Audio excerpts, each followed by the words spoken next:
লাগাতার তৃণমূলের একের পর এক প্রবীণ নেতার নিশানায় অভিষেক বন্দ্যোপাধ্যায়। বিপর্যয়তা নিশ্চয়ই মমতাদি এবং নিশ্চয়ই অভিষেক, কারণ তাদের দুজনের উপরে দলটা চলত। কেউ দল ছেড়েছেন, কেউ পথ ছেড়েছেন, সকলেরই ক্ষোভ অভিষেক বন্দ্যোপাধ্যায়ের বিরুদ্ধে।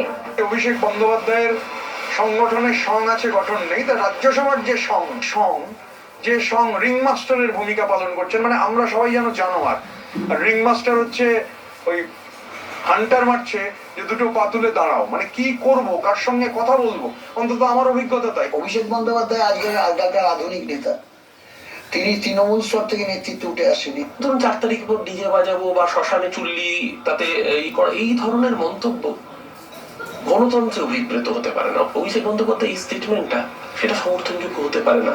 এত রোষ ক্ষোভের পরও শপথে বহাল রয়েছেন অভিষেক বন্দ্যোপাধ্যায়। যেটা ভুল বলছি সেটা হচ্ছে